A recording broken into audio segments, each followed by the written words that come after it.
Good morning, students. From today we will start revision also. But one chapter left. So today I will teach you one chapter. Chapter 5. Today I will teach you chapter 5 समास. तो देखिए समास क्या है वो आज मैं आप लोगों को बताऊंगी. तो देखिए स्टूडेंट्स, समास किसे कहते हैं? तो समास का शाब्दिक अर्थ है संक्षेप या संक्षिप्त, जैसे राजपुत्र, देशभक्ति.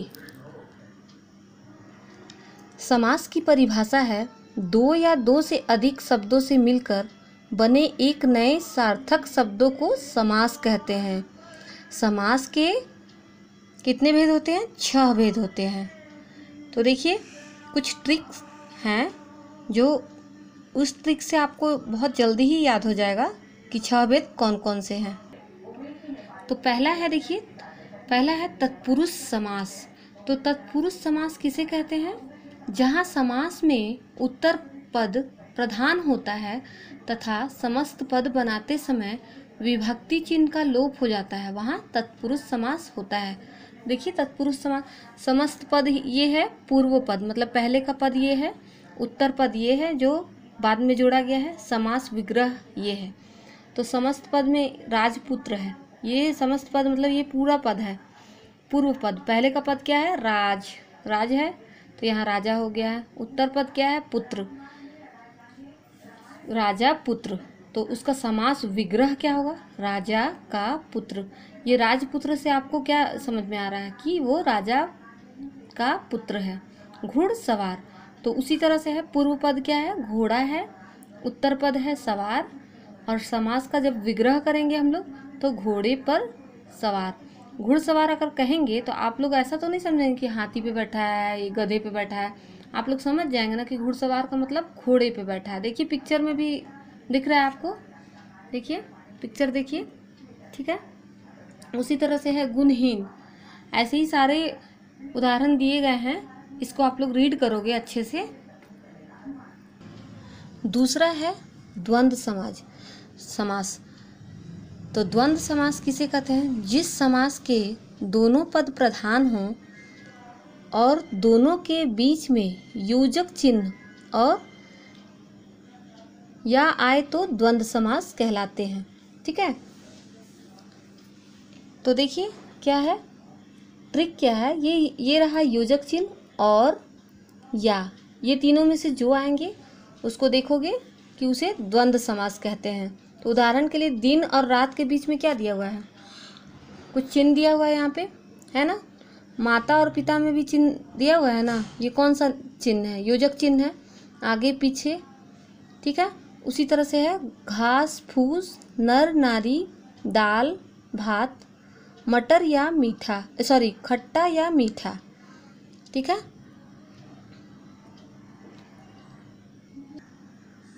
मैं साइड में ट्रिक भी दी हूँ, इसको आप लोग ध्यान में रखोगे. ठीक है.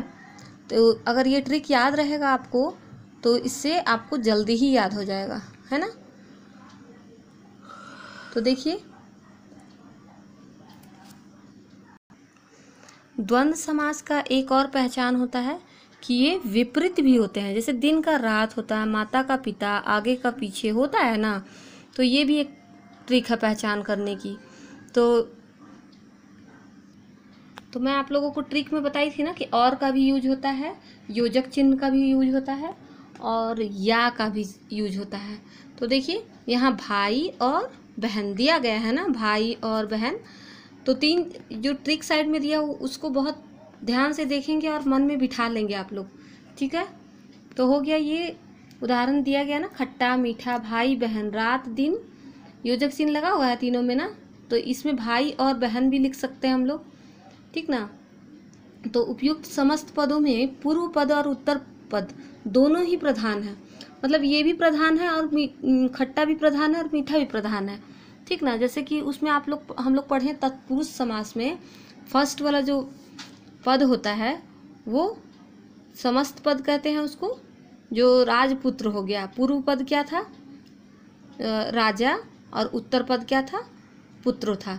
बट इसमें पूर्व पद और उत्तर पद दोनों ही प्रधान हैं, दोनों का ही वैल्यू अपने अपने जगह है, दोनों अलग अलग मीनिंग निकालते हैं, खट्टा और मीठा, ठीक ना। समास विग्रह क्या हो जाएगा, खट्टा और मीठा। जब समास विग्रह बनाएंगे हम लोग, करेंगे उसको, समास विग्रह करेंगे तो और लग जाएगा, या फिर एवं लग जाएगा, या फिर या लग जाएगा, है ना।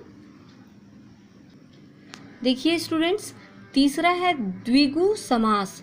जिस समास का पहला पद संख्यावाचक विशेषण हो और उत्तर पद प्रधान हो तो वह द्विगु समास कहलाता है। उदाहरण के तौर पे है चौराहा, चौपला, शताब्दी, चौमासा, सप्ताह, दोपहर, ये सब उदाहरण है, देखेंगे आप लोग, ठीक है। तो ये बुक में भी देखिए, द्विगु समास का समस्त पद क्या है, चौमासा है, पूर्व पद क्या है, चार, और उत्तर पद मास, और समास का जब विग्रह करेंगे तो चार मासों का समूह। तो जैसा कि मैं आप लोगों को बता चुकी हूँ कि द्विगु समास किसे कहते हैं, तो जिस समास में पूर्व पद संख्यावाची यानी कि गिन सकते हैं उसको, विशेषण हो और समस्त पद समूह का बोध कराए। समूह का मतलब क्या, कि एक साथ जो हो, ठीक है, वह द्विगु समास कहलाता है। जैसे कि ये संख्यावाचक है और ये समूहवाचक है, ठीक ना। समूह मतलब कि ये समूह में होते हैं, जैसे मास है, मंथ है, तो समूह में होते हैं ना। एक जैसे मान लीजिए एक साल में कितने महीने होते हैं, 12 महीने होते हैं, तो ये समूहवाचक हो गया, ठीक है।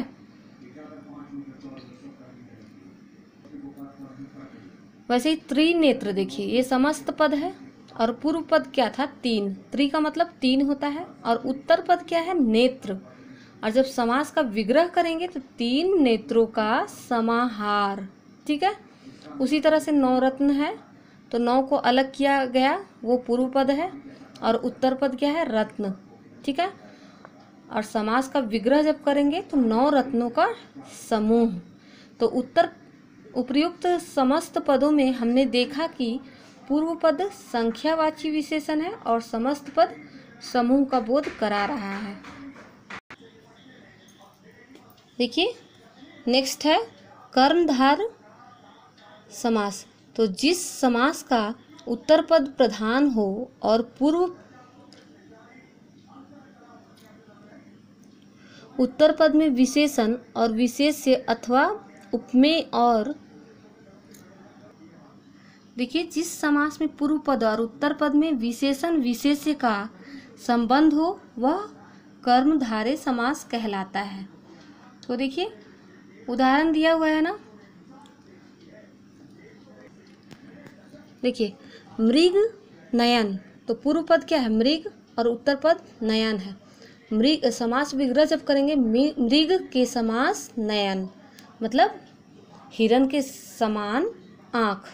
नील कमल, तो पूर्व का पद क्या है, नील है, उत्तर का पद कमल है, नीला है जो कमल, ठीक है। तो ऊपर के समस्त पदों में आपने देखा कि उनका पहला पद दूसरे पद की विशेषता बता रहा है, अर्थात पहला पूर्व पद विशेषण है और दूसरा उत्तर पद विशेष्य है, ठीक है। ये पहला पद क्या है, विशेषण है, और दूसरा पद क्या है, विशेष्य है। तो इस प्रकार विशेषण विशेष्य का संबंध हो वह कर्मधारय समास कहलाता है। अब देखिए पांचवा है बहुव्रीहि समास, ठीक है। बहुव्रीहि समास किसे कहते हैं, तो बहुव्रीहि समास वो है जिस समस्त पद का कोई भी पद प्रधान नहीं होता बल्कि वह किसी अन्य का बोध कराता है, वो बहुव्रीहि समास कहलाता है। जैसे देखिए समस्त पद है नीलकंठ, पूर्व पद है नील, उत्तर पद कंठ, और जब समास का विग्रह करेंगे तो नीला है कंठ, जिसका अर्थात शिव। तो उसी तरह से देखेंगे पीताम्बर है, लंबोदर है। तो ऊपर के जितने समस्त पदों में दोनों ही पद प्रधान नहीं हैं, यहाँ दोनों पदों के माध्यम से किसी तीसरे की बात कही गई है। जैसे कि ये दोनों पद प्रधान नहीं हैं, बल्कि नीलकंठ किसका नाम है, शिव जी का नाम है, ठीक। पीताम्बर, पीत अंबर, पीले हैं अंबर, जिसके अर्थात कृष्ण। पीतांबर का अर्थ क्या है? कृष्ण। लंबोदर, लंबोदर भगवान गणेश को भी कहा जाता है। तो लंबा है उदर, जिसका अर्थात गणेश। ठीक है, लंब उदर। ठीक ना। छठा है, देखिएगा, अव्ययी भाव समास। तो जिस समस्त पद में पूर्व पद अव्यय हो तथा उसके योग से समस्त पद भी अव्यय बन जाए, उसे अव्ययी भाव समास कहते हैं। तो देखिए, समस्त पद क्या है? यथाशक्ति। पूर्व पद क्या है? यथा। उत्तर पद क्या है? शक्ति। तो समास विग्रह जब करेंगे तो शक्ति के अनुसार। ठीक है। उसी तरह से प्रतिदिन, प्रतिदिन, प्रत्येक दिन। तो ऊपर के समस्त पदों में क्या है? पहला पद अव्यय है तथा उनके योग से बने समस्त पद भी अव्यय बन गए हैं। स्टूडेंट्स, समास बहुत ही विस्तार से समझाने की चीज़ है, जो कि वीडियो में बहुत अच्छे से पॉसिबल नहीं हो पा रहा है समझाने के लिए, बट फिर भी मैं ट्राई कर रही हूँ कि आप लोगों को शॉर्ट में समझाई हूँ, बट कि समझ में आ जाए आप लोग को कि समास क्या है। और अच्छे से आप लोग इसको रीडिंग करोगे तभी समझ में आएगा कि क्या है समास। एक एक जितना है समास के 6 भेद हैं, 6 भेद को अपने फेयर कॉपी में लिख लोगे, फ्यूचर के लिए काम भी आएगा और वो माइंड में भी आप लोगों के सेट हो जाएगा। जो लिखना चाहते हैं लिख लेंगे, क्योंकि ये बहुत ही इम्पॉर्टेंट है। ठीक है। मैं आप लोगों को वीडियो में बहुत शॉर्ट में बताई हूँ, but hope you will understand.